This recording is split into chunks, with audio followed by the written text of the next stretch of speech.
Bonjour à tous, je suis ravi de vous accueillir à cette conférence dont le thème est le suivant. Le dernier kilomètre au cœur d'une logistique urbaine innovante et durable. L'explosion des commandes en ligne et le retour en grâce du commerce de proximité a remis sur le devant de la scène les problématiques soulevées par la logistique dite du dernier kilomètre, celle à l'origine du plus grand nombre de nuisances dans nos villes. Quelles sont les externalités négatives engendrées par ces livraisons? Comment les réduire? Et comment faire en sorte que la supply chain contribue au bien-être urbain?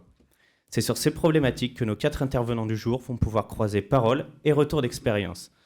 Bienvenue à vous, et je vous laisse rapidement vous présenter. Mesdames, Messieurs, bonjour. Frédéric Delaval, je suis responsable du réseau Urbi, réseau de sociétés qui se développe sur toute la France et qui propose des services de logistique urbaine vertueuse. Bonjour, mon nom est Philippe Mangeard, je suis créateur d'entreprise depuis 45 ans et la dernière s'appelle Global Climate Initiative, mais là je vais vous parler de l'avant-dernière, TK Blue, qui est une agence de notation de l'empreinte environnementale et sociétale qui fait florès aujourd'hui au niveau européen et international. J'espère vous en convaincre tout à l'heure. Donc Thierry Grumiaux, j'ai la responsabilité chez GS1 France du secteur transport et logistique. En 2 mots, GS1 est un organisme de standardisation internationale, mondiale même, présent dans 115 pays et couvrant 150 pays en fait en elle-même. En France, on a été créé en fait il y a 45 ans par des marques. Vous nous connaissez tous en fait sans nous connaître, puisque quand vous entendez un bip, quand vous passez à une caisse enregistreuse dans un supermarché, on est un petit peu derrière, puisqu'on est à la base du déploiement de tout ce qui était code barre, et donc tout ce qui va avec la codification. Alors on ne fait pas que des codes barres, on fait tout un tas d'autres standards qu'on travaille avec les marques et pour les marques, et avec les différents secteurs, notamment dans le transport et la logistique au niveau mondial.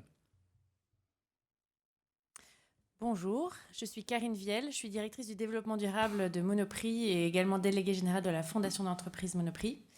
Monoprix, le groupe Monoprix sont des commerçants de centre-ville qui sont réunis autour de plusieurs enseignes que sont Monoprix, les petits formats qui sont Monop Daily, mais aussi l'enseigne Naturalia.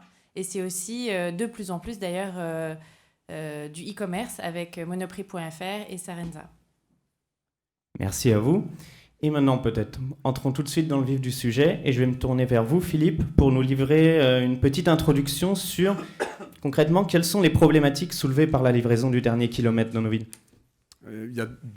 Sur ce sujet, il y a 2 aspects. Il y a l'aspect du client en termes de consommateur et du client en termes de citoyen. En termes de consommateur, il faut le livrer vite et bien et propre, parce que sinon on gâche tout l'effort commercial fait pour le conquérir. Et en termes de citoyen, il faudrait, et on est sur le bon chemin puisqu'on utilise de plus en plus le mot durable, il faudrait qu'un petit peu s'occuper un petit peu plus aussi de sa santé. Aujourd'hui, je pense que la priorité a trop été donnée à rapidement délivrer, rapidement livrer, etc. On a commencé à sophistiquer la livraison avec des termes durables type pas de bruit, pas de CO2, etc. Mais il est temps aujourd'hui que, devant la saturation qu'il y a dans nos rues, ruelles, avenues, de prendre une dimension véritablement durable. Et donc, j'aurais fait une conférence à l'envers, j'aurais dit comment organiser une logistique durable qui forcera donc l'innovation. Aujourd'hui, l'innovation a porté principalement sur l'efficacité de la livraison. Il faudrait que maintenant l'innovation porte sur l'efficacité de la durabilité de cette livraison, c'est-à-dire, pour le rappeler, la nuisance sociétale, qui couvre l'environnemental, en ville, c'est pour 5% du CO2 et pour 95% autre chose, principalement des particules, du bruit, de la congestion, des NOx, des SOx. Aujourd'hui, vous apercevrez que l'essentiel des acteurs, voire la totalité des acteurs, ne s'occupe de communiquer vers vous que sur le CO2, gaz à effet de serre. C'est bien gentil, mais ça ne suffit pas. Autant il est vrai que c'est important que des navires, des avions, des trains, des camions sur l'interurbain fassent des efforts en CO2, parce que là, c'est massivement nuisible pour la planète. Autant en ville, on devrait principalement pointer du doigt les particules, les NOx, les SOx, les congestions, les accidents, et ça irait beaucoup mieux.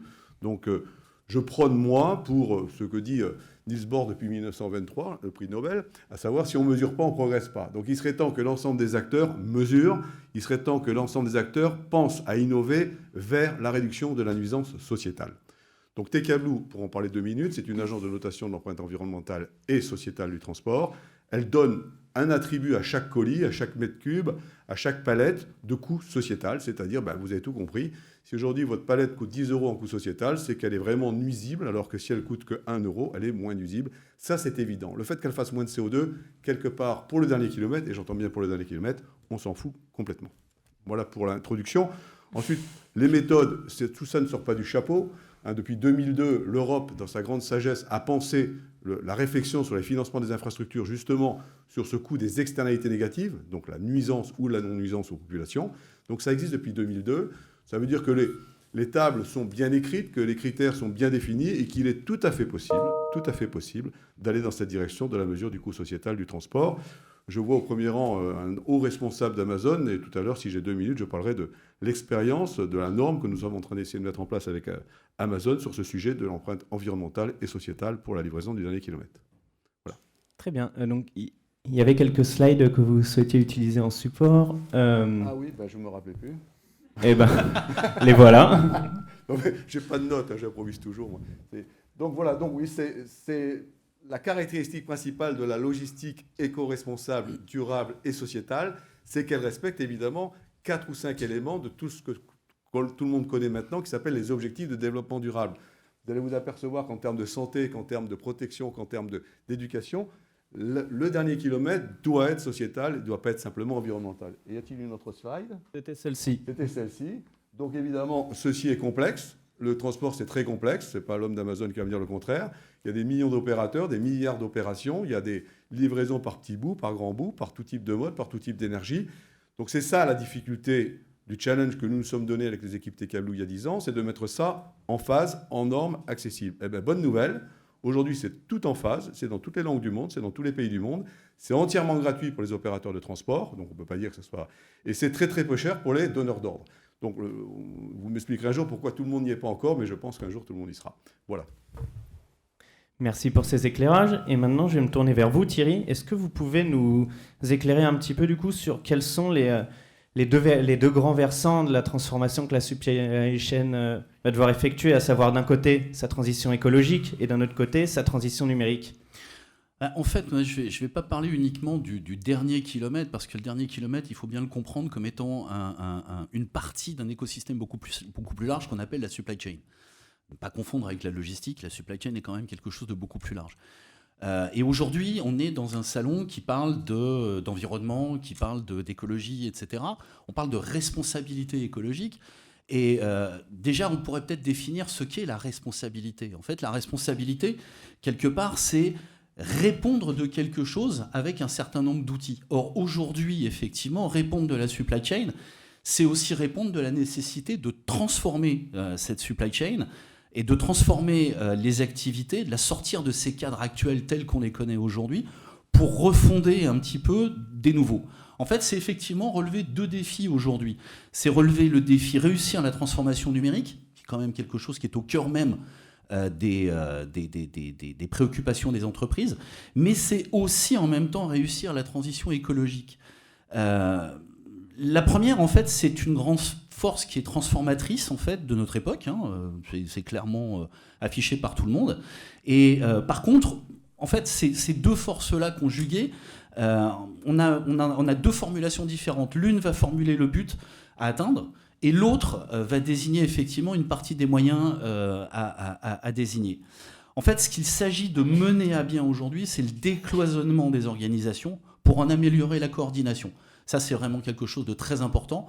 On voit bien que la transformation numérique qui a été au cœur des préoccupations des entreprises, notamment du transport routier de marchandises, depuis les années 80, c'est quelque chose qu'elles n'ont pas attendu. Elles ont, bien avant même l'arrivée d'Internet, elles ont déjà commencé à échanger un certain nombre d'informations de manière électronique avec l'EDI. Mais au-delà de ça, aujourd'hui, ce qu'on se rend compte, c'est qu'on a tout un tas de solutions qui sont mises à la disposition des entrepreneurs, mais que ces solutions, en fait, le gros problème, c'est qu'elles ne communiquent pas entre elles. Et qu'en fait, la mise à disposition de toutes ces solutions, qui ne sont pas à remettre en cause, elles sont tout à fait légitimes et tout à fait productrices, mais en fait, elles créent beaucoup plus de pertes de productivité qu'elles ne créent de gains.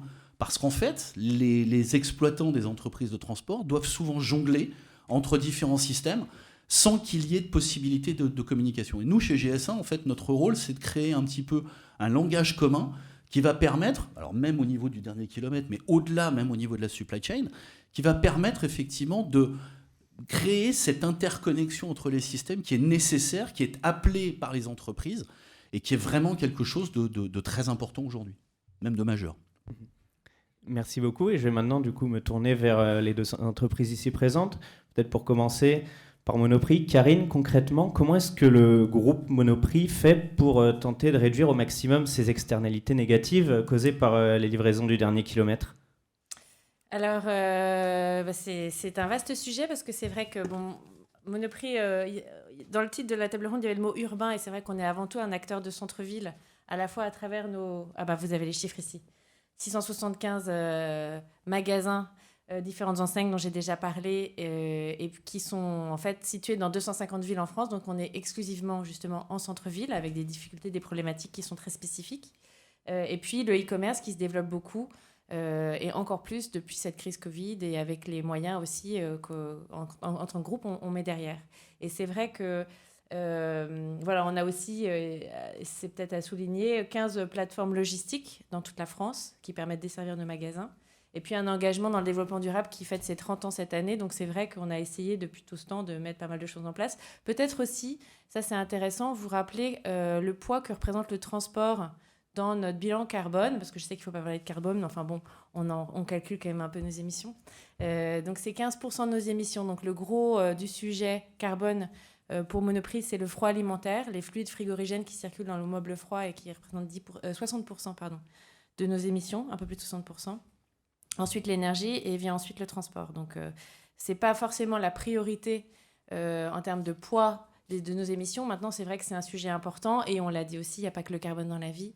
Et on sait à quel point nos centres-villes sont pollués, congestionnés et que même en termes de droit d'opérer, de capacité à livrer nos magasins et livrer nos clients, c'est vraiment un sujet qu'on adresse de façon très spécifique. Donc il y a 2 volets peut-être sur la slide d'après pour vous expliquer ce qu'on met derrière cette livraison, cette logistique urbaine du dernier kilomètre. Il y a tout ce qui concerne la livraison de nos magasins depuis nos entrepôts. Et puis après, il y a tout ce qui concerne la livraison de nos clients. Sur ce qui concerne la livraison de nos magasins depuis nos entrepôts, on travaille avant tout, et alors évidemment à la tournée des camions, évidemment au taux de remplissage, mais beaucoup à la motorisation des flottes, avec une volonté forte de passer à du gaz naturel pour véhicules et notamment du biogaz. Donc aujourd'hui, les camions GNV, c'est 25% de la flotte de camions qui dessert nos magasins. Avec des régions comme l'Est de la France où c'est 100% GNV. Et dans Paris, on a une flotte qui est à moitié au biogaz parce que c'est vrai que le GNV résout les problèmes de particules et de NOx, mais pas les problématiques de CO2, sauf si on passe au biogaz. Voilà un peu ce qu'on fait sur ce volet-là. Et en fait, sur les livraisons de nos clients, il y a deux flux, en fait. Il y a tout ce qui provient de nos entrepôts, et notamment de ce nouvel entrepôt qui vient de voir le jour à Fleury-Mérogis en partenariat avec Ocado, en fait, qui concerne ce que nos clients achètent sur monoprix.fr via l'option Monoprix Plus, qui sont des commandes qui vous sont livrées à J+1, donc le lendemain. Plutôt des gros caddies, des gros équivalents caddies, du coup, et qui viennent de cet entrepôt tout automatisé et les clients sont dans ce cas-là livrés via des camionnettes GNV et des livreurs qui sont des salariés de Monoprix. Voilà, donc je crois que d'ici... Alors, tout ça monte en puissance puisque cet entrepôt a été lancé au mois de mai. Donc la montée en charge, c'est difficile de vous donner des chiffres parce qu'ils changent tous les jours, mais je sais qu'on visait une centaine de camions d'ici la fin de l'année au GNV pour livrer nos clients. Donc ça, c'est un flux. Et puis l'autre flux, c'est des commandes qui partent de nos magasins. Alors soit parce que les clients sont venus en magasin et en fait ils lâchent leur caddie, ils rentrent chez eux et ils attendent qu'on les livre, soit parce qu'ils ont commandé sur monoprix.fr pour le jour J. Et dans ces cas, ou s'ils sont en province aussi, et dans ces cas-là, c'est préparé dans le magasin le plus proche et c'est livré chez le client. Donc là, c'est des livraisons qui sont faites via des prestataires, donc qui sont des gens comme Star Service ou Stuart Pickup, qui est une filiale de La Poste. Voilà, donc c'est beaucoup de livraisons. C'est presque 3 millions de livraisons par an. En fait, on est un gros prestataire de Monoprix de livraison chez les clients. Nos clients sont habitués à ce service depuis très longtemps. Et voilà, donc ces prestataires s'équipent, comme vous le voyez, de quelques véhicules électriques, quelques véhicules GNV et quelques cycloporteurs. Mais ce qu'on développe fortement depuis l'année dernière, depuis une grosse année, on va dire, c'est la livraison à pied. Donc là, les clients, s'ils habitent à moins de 800 ou 1 km du magasin, s'ils ont une commande qui prend moins de 5 ou 6 gros bacs bleus, là, je ne sais pas si vous les avez déjà vus passer, peuvent se faire livrer, sont éligibles à la livraison à pied. Et donc là, il n'y a pas mieux en termes de CO2, NOx, pollution que de marcher dans la rue, en plus décongestionner nos centres-villes. Et pour vous donner un ordre de grandeur, aujourd'hui, c'est 80% des livraisons à domicile dans Paris, depuis nos magasins, qui sont faites à pied. Et je crois que l'objectif, c'est d'arriver à quasiment 100% d'ici la fin de l'année dans Paris intramuros. Voilà, je crois que j'ai tout dit. Très bien, merci beaucoup. Et je vais basculer vers vous, Frédéric. Du coup, qu'en est-il des actions entreprises chez Urbi ? Alors, Urbi est une jeune entreprise qui a un tout petit peu plus de 2 ans et qui est déjà présente dans 17 métropoles. Le Covid a eu un impact sur notre développement, mais nous serons présents en 2021 sur toutes les métropoles et peut-être d'autres villes. Notre objectif, c'est de proposer des services de livraison urbaine, donc du dernier kilomètre, enfin le premier et le dernier kilomètre, de manière responsable. Alors ça veut dire quoi de manière responsable ? La première chose, c'est que, en fait, on se rend compte quand on analyse un petit peu le marché, c'est que il est extrêmement difficile aujourd'hui de réunir l'ensemble des éléments qui permettent de mettre en œuvre une distribution du dernier kilomètre ou une collecte sur le premier kilomètre responsable. Pourquoi ? Parce qu'il y a des conjonctions qui n'ont pas lieu. La première chose, c'est que, et c'est ce que nous allons faire nous avons décidé de développer une flotte de véhicules à faible émission sur l'ensemble du territoire national dans un premier temps, ce qui représente sur 4 ans un investissement entre 15 et 20 millions d'euros. Ça veut dire aussi, et je retiens la phrase nos livreurs sont nos salariés, nous allons aussi internaliser le recrutement de nos chauffeurs-livreurs pour leur donner des codes de livraison, pour les former, pour les développer et aussi pour faire en sorte que les outils digitaux, donc les plus harmonieux possibles en lien avec leurs clients, soient le mieux utilisés possible. C'est un investissement extrêmement massif, mais nous devons aussi réunir d'autres éléments pour pouvoir utiliser des véhicules électriques, des véhicules GNV, bio-GNV, et peut-être plus tard l'hydrogène. Je dis plus tard, puisque c'est une filière qui va, je l'espère, se développer. Eh bien, il faut des stations d'avitaillement, bien sûr. Et alors là, sur tout le territoire, certaines fois, vous avez des zones qui sont sans station d'avitaillement, bio-GNV, GNV, hydrogène, électrique, etc. Ça dépend énormément du niveau d'équipement des territoires. Donc ça, c'est un point extrêmement important. Et le troisième point, c'est l'aspect réglementaire. Vous avez encore des zones en France qui n'ont pas de réglementation, ou surtout qui en ont, comme partout, mais qui ne l'appliquent pas. Donc ça, c'est un point extrêmement important, parce que derrière, il y a des éléments concurrentiels. C'est une démarche vertueuse, mais qui s'établit dans une loi de marché. Si n'importe qui a le droit de faire n'importe quoi, on a beau investir, si ce n'est pas rentable, ça ne fonctionnera pas. Il faut qu'il y ait une conjonction globale qui permette de faire évoluer l'ensemble des opérateurs vers une distribution, une collecte plus vertueuse. Pour moi, il me semble que ça repose sur plusieurs choses. Ça repose sur le volontarisme d'un certain nombre d'acteurs privés, bien sûr, mais ça repose aussi sur la collaboration avec l'ensemble des acteurs de la chaîne. On parlait de supply chain tout à l'heure, mais on parle aussi de tout l'écosystème, que ce soit les représentants de l'État, les élus, etc., de manière à ce qu'il y ait une concertation globale et un avancement sur le sujet. Au lieu d'être les uns contre les autres, il est mieux de travailler ensemble pour essayer d'atteindre nos objectifs globaux. Je rappelle qu'on en a un ici sur la métropole de Paris, qui est quand même les Jeux Olympiques, où on a fait un certain nombre de promesses, et si on veut se mettre en ordre de marche pour être prêt, il faut déjà démarrer tout de suite avec l'ensemble des acteurs. Donc tout ça pour dire que si pour la société Urbi, dont ses actionnaires qui sont le groupe La Poste et la Banque des Territoires, c'est une direction extrêmement forte, il ne faut pas que nous soyons seuls à le faire. Il faut aussi que nous arrivions à convaincre nos chargeurs, nos clients récepteurs, et puis aussi quelque chose qui me semble extrêmement important, ce sont nos partenaires. Nos partenaires, c'est-à-dire aujourd'hui on les appelle sous-traitants. J'aimerais faire évoluer cette définition-là parce que j'aimerais aussi qu'ils aient les moyens d'avoir les moyens d'investir pour nous accompagner dans notre démarche. Cela veut dire aussi que le démarche d'achat de véhicules à faible émission, il faut que nous puissions être en capacité de le négocier aussi pour nos sous-traitants partenaires. Et ça, c'est une autre étape. C'est aussi difficile parce que dans une situation économique difficile, il faut qu'on trouve les leviers pour, je dirais, travailler tous ensemble.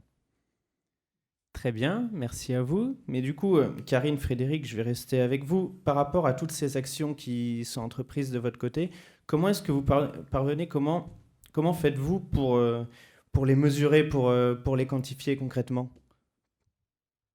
Alors, on compte tous les ans les tonnes kilomètres parcourus par nos marchandises. Alors, on le fait sur la partie livraison entre nos entrepôts et nos magasins. On ne mesure pas encore le bilan CO2 de nos livraisons à domicile, mais ça fait partie des progrès à effectuer. Voilà, encore une fois, ça représente 15% de nos émissions, mais en termes d'impact environnemental, on est au-delà, parce qu'en effet, ce n'est pas le seul critère à regarder. Et puis surtout, on essaie de réfléchir à la façon de rendre ces livraisons plus innovantes aussi, en se disant qu'au-delà de livrer des marchandises à des clients, nos livreurs peuvent aussi rendre des services qui sont autour des problématiques d'économie circulaire, en récupérant vos sacs à recycler, vos piles, vos ampoules à recycler, peut-être des vêtements à donner quand on fait des collectes dans nos magasins. Donc se dire qu'en fait, il y a la mesure de l'impact du véhicule en lui-même, mais en fait, comment aussi rendre vertueux et plus riche de services clients ces livraisons à domicile. Frédéric ? Alors, nous avons un petit peu moins de recul. Nous sommes accompagnés par un groupe qui travaille beaucoup sur la compensation carbone, puisque depuis plusieurs années, le groupe La Poste compense totalement ses émissions de carbone au niveau international. Au-delà de ça, nous pensons qu'il fallait que nous fassions la démonstration de notre impact au travers du lancement de notre entreprise. En fait, nous avons décidé de lancer un projet qui s'appelle Impact, qui mesure notre empreinte environnementale et sociétale, qui a été développée en propre, et qui est en cours de certification par un cabinet d'audit extrêmement important sur la base de la norme internationale ISRS 4400. C'est-à-dire que la méthodologie, et j'ai eu hier soir l'information comme quoi nous étions certifiés, puisqu'ils ont validé la méthodologie utilisée, ainsi que la robustesse de l'outil, qui fait référence aux sources les plus reconnues dans le domaine de la logistique urbaine. Je lis directement la phrase qu'ils nous ont envoyée pour pas que je ne me trompe. Et c'est vraiment extrêmement important pour nous. Ça veut dire qu'à partir de maintenant, ce que nous disons, nous sommes capables de le démontrer. Et si nous sommes capables de le démontrer, nous sommes capables de le partager, et le partager de manière très transparente. Et c'est en fait le projet d'Urbi, c'est qu'à la fin de l'année, nous devons être, fin d'année, début d'année prochaine, nous devons être capables, sur un certain nombre d'indicateurs, d'être totalement transparents sur les aspects vertueux ou pas de notre démarche. Et aussi peut-être d'aider nos partenaires qui voudront s'associer à nous économiquement ou plus largement, à essayer de comprendre quel est l'impact de chacun sur l'activité de la zone urbaine. Je donne un exemple extrêmement simple.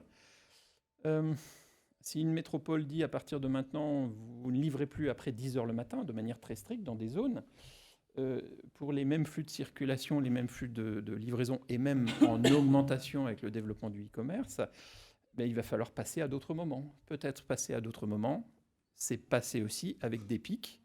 Et donc, dans ces cas-là, c'est peut-être générer d'autres externalités négatives à ce moment-là qui sont pires que de lisser sur toute la journée. Ça, c'est une explication. Mais pour pouvoir s'en rendre compte, il faut être capable de le mesurer. Je suis totalement d'accord avec ton prix Nobel. Il faut le mesurer, être capable d'avoir un regard critique par rapport à ce que l'on fait, et puis tester pour essayer d'améliorer les choses progressivement et collectivement. Voilà notre projet, et c'est un projet qui va faire l'objet d'une annonce par le président dans les semaines à venir, pour démontrer la pertinence de notre développement sur 3 métropoles en France. Merci beaucoup. Et du coup, je vais me tourner assez naturellement vers vous, Philippe. Étant donné que chacun semble avoir plus ou moins sa propre méthode de comptage, du coup, Concrètement, quelles sont les briques existantes et comment tendre vers un référentiel commun? Là, vous touchez mon grand désespoir. Évidemment, il y a autant d'acteurs que de méthodes de calcul, alors qu'il y a une seule loi qui s'appelle la loi Grenelle 2. Donc on peut se poser des questions.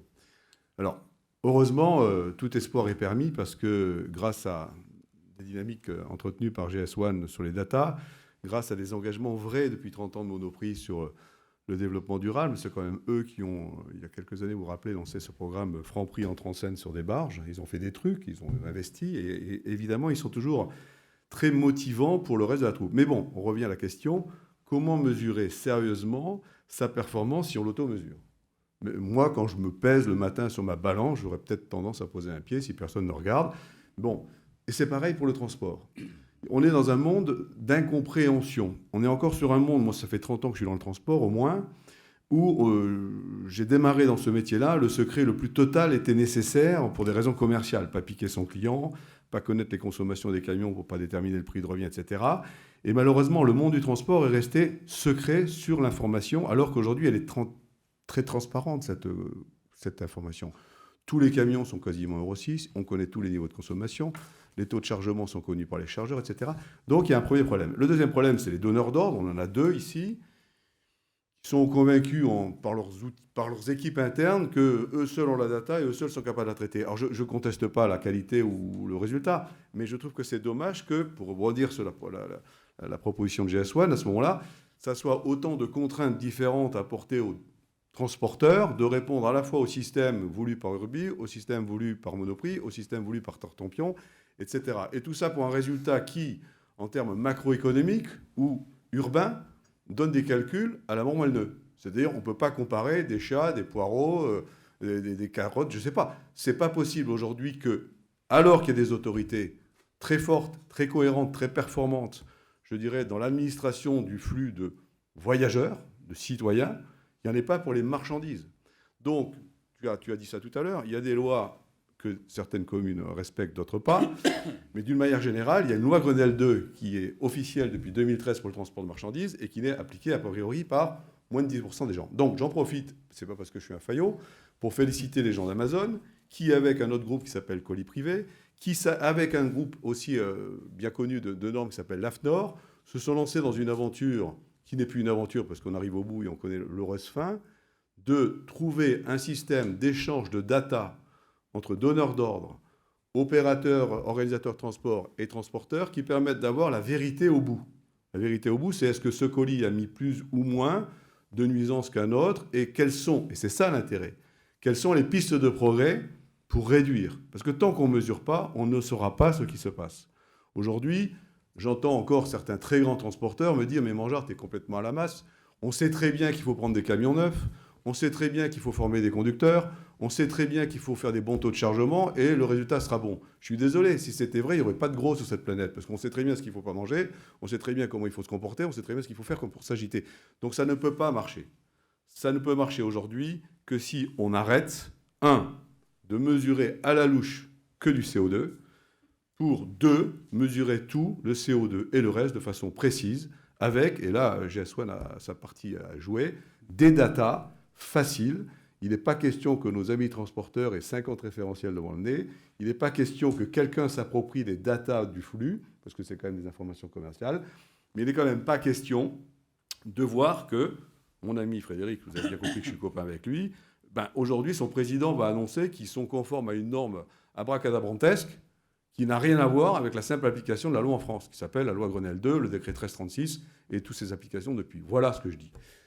Mais le courage est là, dans mes équipes, chez moi-même, pour dire on va avancer. Aujourd'hui, bon, je vais vous donner quelques chiffres. On a quand même plus de 10 000 transporteurs engagés chez nous. On est présent dans 40 pays. On a une centaine de grands chargeurs, dont des Unilever, dont des Faurecia, etc. Donc ça va bien pour nous. Mais voilà, je suis venu ici pour passer ce message. Le dernier kilomètre est le révélateur de tout ce qui ne va pas dans le transport de marchandises dans le monde. Vous savez, on parle souvent des porte-conteneurs, ceci, des porte-conteneurs, cela. C'est pas vrai. Il y a des porte-conteneurs à 20 000 boîtes qui sont parfaitement équilibrants, je dirais, au niveau planétaire, au niveau émissions, par rapport à d'autres porte-conteneurs à 5 000 boîtes qui ne le sont pas. Il faut simplement donner la vérité. Et quand on entend ces grandes sociétés se targuer de compenser leur carbone, je veux bien. Aujourd'hui, avec Global Climate Initiative, j'ai lancé une initiative qui va faire de la compensation carbone intelligente, riche en ODD, etc. Je peux vous en parler une autre fois. Mais pourquoi faire une compensation carbone sur des chiffres qui sont au départ pas véritablement sûrs? C'est tout. Parce que quand on ne mesure pas sûr, on ne compense pas sûr. Voilà l'idée. Je voulais juste rajouter pour compléter ce que disait Philippe, c'est effectivement, de toute façon, il y a une obligation réglementaire déjà pour les transporteurs d'indiquer leur empreinte, alors carbone, GES, etc., auprès de leurs clients. Donc ça, c'est une obligation réglementaire qui n'est pas ou peu respectée, en tout cas, même par des transporteurs aériens de grand renom. Par contre, effectivement, il y a aussi une initiative de l'ADEME qui a lancé récemment une plateforme qui regroupe 3 initiatives pour le transport routier, le label et la charte CO2, pour les chargeurs Fret 21 et pour les commissionnaires qui s'appelle FCOM, qui est une plateforme alors, qui est encore à développer et avec laquelle effectivement on travaille avec l'ADEME sur justement cette standardisation et cette interopérabilité entre les différents éléments qui composent cette plateforme qui n'est pas encore complètement réalisée. Mais effectivement, il y a un besoin de toute façon de standardiser les émissions, qu'elles soient de CO2, de GES, etc. C'est une nécessité parce que sinon, on va encore une fois recréer des silos comme on en connaît déjà dans d'autres secteurs, et je vais vous en reparler après un petit peu, mais on va recréer des silos, et c'est vraiment pas le besoin. J'ai tendance à dire, moi, souvent, qu'aujourd'hui, quand on travaille dans le transport ou chez les chargeurs, ou etc., pour la donnée, en fait, il faut qu'on arrive un petit peu à la même chose que ça. C'est-à-dire qu'un téléphone, aujourd'hui, quand vous avez un téléphone, tout le monde a un smartphone dans cette salle. Mais tout le monde se fout de savoir quelle est la marque de votre smartphone, quelle est la marque de l'opérateur que vous utilisez. La seule chose dont vous avez besoin pour communiquer avec quelqu'un, c'est le numéro de téléphone. Et c'est un numéro de téléphone qui est commun à tout le monde, dans le monde entier, avec des préfixes, avec un certain... Mais quelque part, c'est des standards. Et c'est ça qu'il faut qu'on arrive. Les solutions qui existent, elles sont très bien, elles sont parfaites, j'ai rien contre ça. Le seul problème, c'est qu'il faut que toutes ces solutions puissent être utilisées par l'ensemble des acteurs quand ils le veulent, comme ils le veulent, et avec leurs propres outils, parce qu'il n'est pas question non plus de générer des coûts supplémentaires. Au niveau des transporteurs, on sait tous de toute façon que la marge moyenne d'un transporteur, elle est loin d'être... ils sont loin de faire de l'argent. Hein. La marge moyenne, elle est de 1 à 1,5%, pour vous donner une petite idée. Un transporteur français, j'entends. Donc si vous voulez, il n'est pas question non plus d'ajouter des coûts à des coûts déjà. Il y a des systèmes qui existent, utilisons ces systèmes, et puis voyons comment on peut les faire connecter ensemble. Très bien, merci beaucoup. Peut-être pour continuer sur... on avait déjà commencé à aborder le sujet tout à l'heure, mais sur ces histoires de data et de concrètement comment standardiser, comment faire au maximum communiquer ces différents outils entre eux. Typiquement, je vous parlais d'une multitude de sujets, et certains de nos adhérents nous ont demandé de travailler sur un sujet qui est un petit peu un sujet épineux, notamment avec les marques de la grande distribution en tout cas, c'est le sujet de la prise de rendez-vous. Aujourd'hui, quand vous allez livrer ou quand vous allez charger de la marchandise sur une plateforme de la grande distribution, voire chez d'autres clients, vous avez à prendre un rendez-vous. Le transporteur doit prendre un rendez-vous. Bon. Ce rendez-vous-là, bien évidemment, le transporteur, il va être amené, ou du moins les opérationnels de ce transporteur vont être amenés à jongler avec différents agendas qui existent sans avoir une vision globale. C'est-à-dire qu'il va prendre, par exemple, l'agenda de Monoprix, parce qu'il sait qu'il a Monoprix à livrer, mais derrière, il sait qu'il va avoir un Carrefour ou il va avoir un Auchan. Il n'a pas la visibilité de l'agenda de Monoprix par rapport à Auchan ou par rapport à Carrefour. Ce qui fait qu'en fait, il va prendre ses rendez-vous pour un client, puis ensuite, il va voir ce qui reste pour les autres. Ce qui est un petit peu contre-productif. L'intérêt, ce serait effectivement d'avoir des algorithmes qui puissent conjuguer en fait l'ensemble de ces agendas pour proposer en fait quelque chose qui soit le plus interactif possible. Pour faire fonctionner les algorithmes, il faut de la donnée. Et pour avoir de la donnée, il faut qu'on puisse la récupérer. Or, on a affaire à des solutions qui sont très hétérogènes. Donc le sujet et la problématique, c'était comment faire récupérer de la donnée dans des systèmes qui sont hétérogènes. La réponse qu'on a aujourd'hui, c'est tout simplement, et je parlais de ne pas rajouter de coûts aux entreprises, c'est de mettre en place des API, des Application Programming Interface. En fait, c'est des simples programmes qui sont très très simples à mettre en place et qui sont nettement moins coûteux que des applications EDI, donc qui sont plus adaptés en fait à un ensemble de PME. Je rappelle quand même qu'en France, on a un peu plus de presque 90% des entreprises qui ont moins de 50 salariés quand même en France, dans le transport routier de marchandises. Donc on a vraiment affaire à un écosystème de PME, TPE. Et donc ces API, elles vont permettre effectivement la communication entre des systèmes existants sans avoir à changer les systèmes. Donc on a mis en place, en fait, on a travaillé et on a créé une API standardisée, parce que le but du jeu, c'est aussi de standardiser quelque part les API. On peut, encore une fois, si on ne standardise pas les API, on va recréer des silos qui seraient totalement contre-productifs et qui iraient à l'encontre de ce qu'on recherche. Donc on est obligé de standardiser une API avec des requêtes relativement simples, avec des modèles de données qui sont internationalement utilisés et qui vont permettre justement de connecter toutes ces solutions d'agenda entre elles pour que le transporteur n'ait plus à se connecter individuellement à chacun des agendas, mais qu'il puisse avoir une vision globale. Et de ce fait, il pourra effectivement mieux gérer les rendez-vous qu'il va devoir faire. Il y a eu une étude qui a été faite avant ces travaux. L'étude qui a été faite par des gens très sérieux et par des chairs et par des gens vraiment qui sont spécialisés dans ce sujet-là, c'est que grâce à cette interconnexion des agendas, on peut arriver à diminuer d'un quart le nombre de camions sur les routes françaises, on peut diminuer les coûts de 15% et diminuer les émissions de CO2, là pour le coup, d'environ 10%. Mais ça, c'est uniquement dans un premier temps où effectivement on considère qu'on va interconnecter un certain nombre d'agendas. Si on arrive à interconnecter l'ensemble des agendas, les bénéfices pourraient être beaucoup plus grands. Donc vous voyez, c'est quelque chose qui est vraiment au cœur même des solutions. Mais on parle d'API aujourd'hui, on parle d'interconnexion, on parle d'échange de données. Et quand on parle d'échange de données, alors tout le monde a entendu, enfin j'espère en tout cas, entendu parler de la blockchain, qui n'est plus un gros mot maintenant, qui est quelque chose qui est toujours d'actualité, mais qui est peut-être un petit peu passé de mode. Aujourd'hui, on en est à se poser la question de savoir si on n'est pas à l'ère de l'Internet physique. L'Internet physique, c'est quoi ? C'est un réseau des réseaux. En fait, c'est adapter à la logistique la procédure Internet. C'est-à-dire qu'on va non seulement faire en sorte que, de manière standardisée, on gère des flux d'informations, mais on va aussi gérer des flux physiques grâce à Internet. Et donc, c'est quelque chose qui va permettre une véritable interconnexion des différents sujets. Pour que vous compreniez un petit peu la chose, c'est un petit peu cavalier ce que je vais dire là, mais c'est un petit peu le même principe que le réseau de la Poste, par exemple. Où que vous soyez dans le monde, si vous mettez une lettre ou vous envoyez un colis dans une boîte aux lettres, personne ne sait comment ça va arriver, mais on sait que ça va arriver. Bon, là, on n'est que sur un acteur qui est la Poste. L'Internet physique, c'est la même chose, mais avec une multitude d'acteurs qui seraient interconnectés les uns avec les autres. Et donc ça, c'est quelque chose qui est vraiment dans notre ADN aujourd'hui, sur quelque chose sur lequel on travaille réellement au niveau de GS1. On fait partie d'ailleurs de la chaire Internet physique qui est menée par Éric Ballot. Voilà.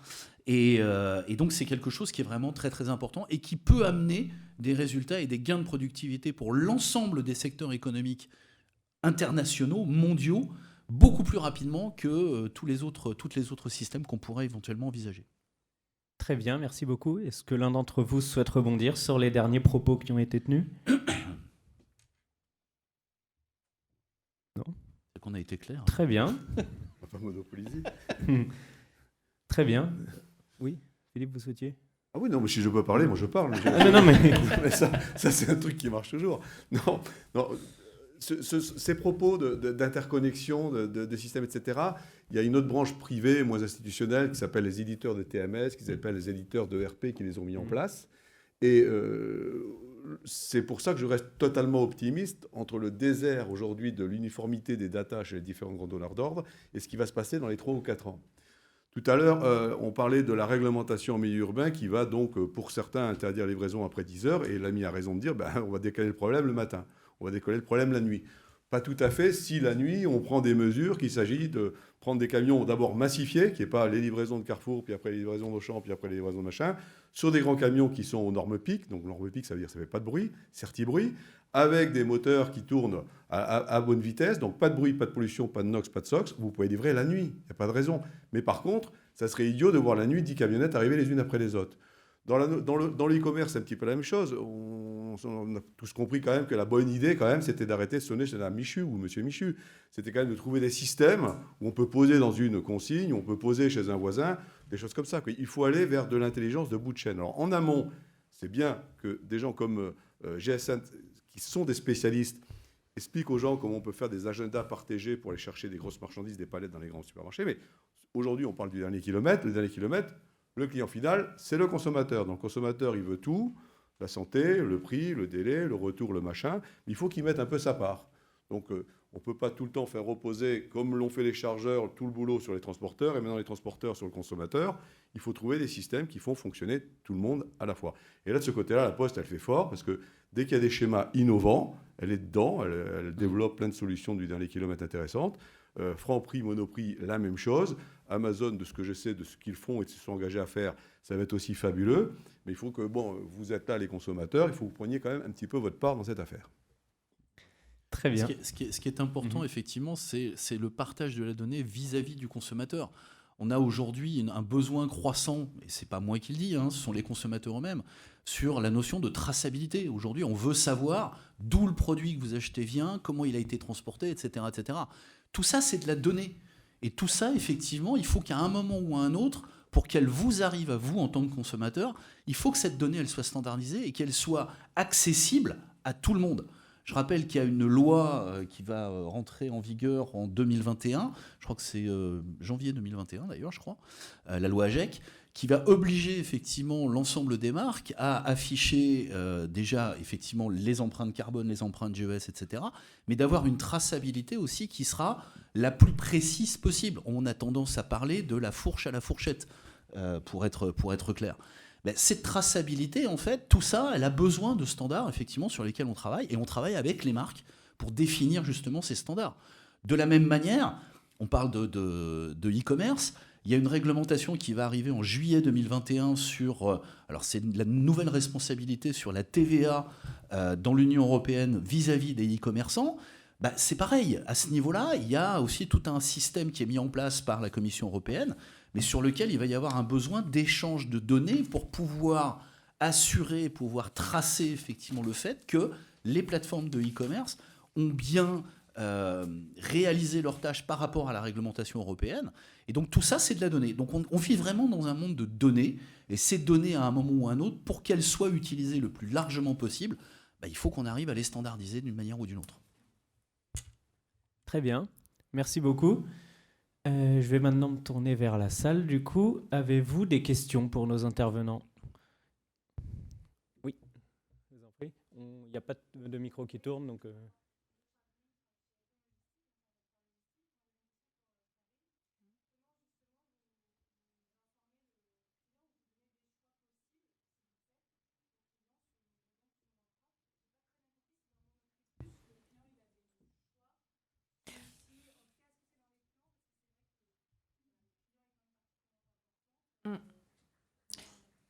Alors en fait, je pense qu'on l'informe pas du tout assez le client, parce que tout ce que je vous le dis, il le sait pas. Pour lui, il fait une commande sur monoprix.fr, par exemple, et alors là, en l'occurrence, on lui dit est-ce que vous voulez Monoprix Plus si vous l'êtes livré demain, ou est-ce que vous l'êtes livré aujourd'hui.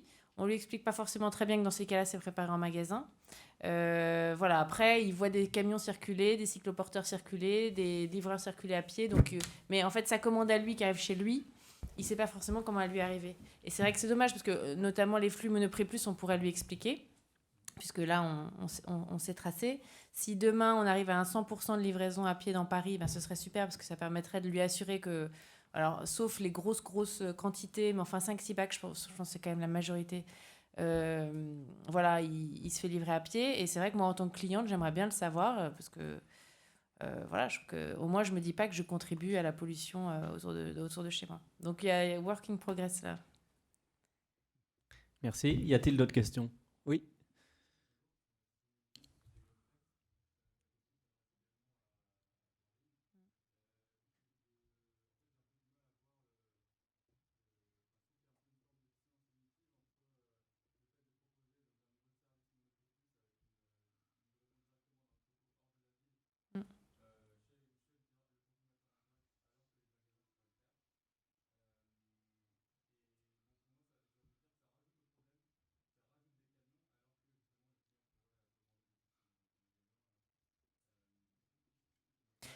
En fait, en tout cas, sur Paris et l'Île-de-France, nos capacités d'absorption du flux e-commerce par nos magasins, il est limité et ça finit par saturer. En fait, on a quand même des des magasins qui ont des petites surfaces, des petites réserves, et en fait, on n'est pas capable physiquement de contenir toute la marchandise qui correspond à ce qu'on doit livrer à nos clients qui commandent sur monoprix.fr. Donc c'est pour ça qu'aujourd'hui, et peut-être que d'ailleurs les répartitions de flux, elles vont être amenées à évoluer, le choix a été fait de développer cette entrepôt logistique à Fleury-Mérogis, avec encore une fois cette flotte dédiée.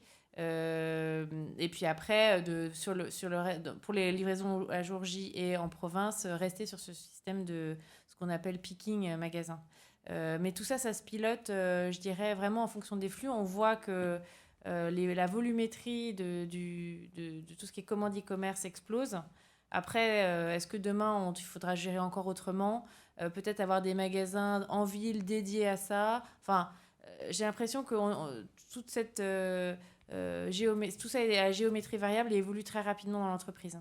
Et puis pour abonder, je ne comprends pas votre question, monsieur Simon Olivier. Ce qu'ils font, c'est une rupture de charge en moins, donc c'est mieux. C'est pas du tout... c'est très vertueux ce qu'ils font de livrer directement des entrepôts de l'extérieur plutôt que de livrer d'abord le magasin qui va livrer le client. Donc tout est vertueux dans leur système.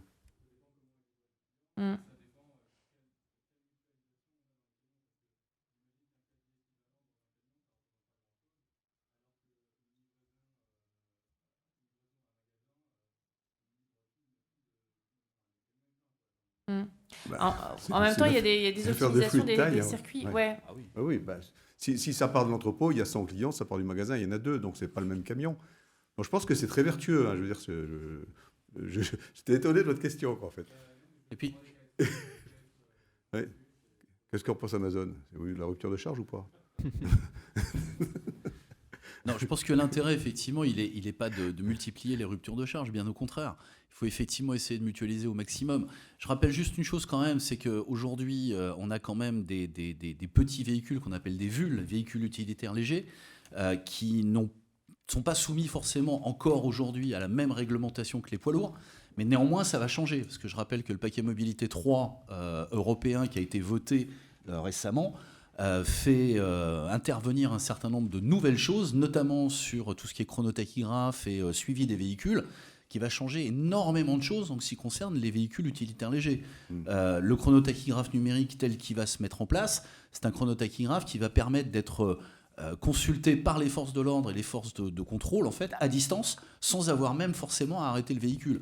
Donc on va avoir demain, de toute façon, des véhicules qui vont être de toute façon beaucoup plus vertueux. Un poids lourd aujourd'hui, je veux juste rappeler un chiffre quand même, on entend tous dans la presse que le transport routier est responsable de 34%, je crois, des émissions de CO2 et de GES en France. C'est 8. Alors qu'en fait, non mais quand on parle de transport routier dans l'esprit commun, si je vous interroge, je pense que vous allez tous me dire, bah oui, transport routier, c'est les gros camions. Bah non, transport routier, quand on parle de transport routier, c'est l'ensemble des véhicules qui circulent sur le territoire national. Les véhicules particuliers, les motos, les bus, les cars, les poids lourds, les petits véhicules. Je veux juste rappeler que le transport routier de marchandises n'est responsable que de 7% des émissions de CO2 en France. Donc on a des véhicules poids lourds qui sont aujourd'hui, qui utilisent les dernières normes en vigueur en termes d'environnement, des Euro 6 pour la majorité, et que donc aujourd'hui le transport routier en poids lourd n'est certainement pas le plus polluant aujourd'hui. Je passe sur les autres choses qui sont un petit peu... Mais voilà, c'est une réalité. Globalement, quelques chiffres, on a divisé par 2 les consommations de carburant, mais on a divisé par 40 les émissions de particules. Ouais. Donc aujourd'hui, moi quand j'étais gosse, on ne pouvait pas respirer derrière un bus ou derrière un camion, on étouffait, quoi. Aujourd'hui, on peut faire du vélo derrière un bus ou un camion, on ne meurt pas, quoi. Il n'y a pas de particules, il n'y a plus de particules. Ça m'amène aussi sur la notion de mesure. Vous savez, tout livrant en électrique, c'est peut-être pas la solution.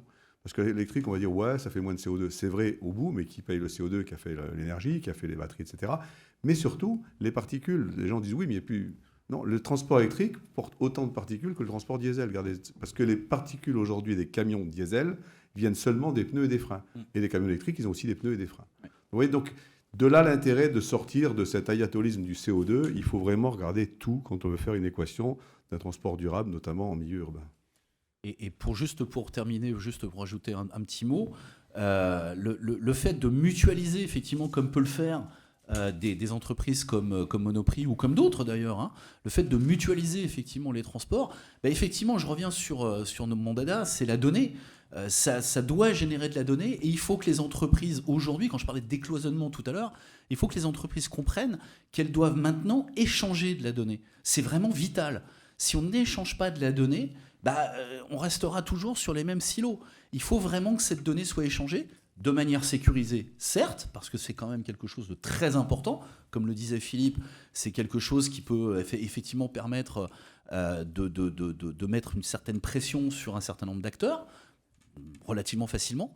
Mais il faut que ces données soient échangées pour qu'on puisse effectivement arriver à des transports beaucoup plus vertueux et même des entrepôts beaucoup plus vertueux aussi, quelque part. Merci beaucoup. On me fait signe que le temps est écoulé. Ce sera donc le mot de la fin. Merci à vous 4 et merci à tous pour votre attention.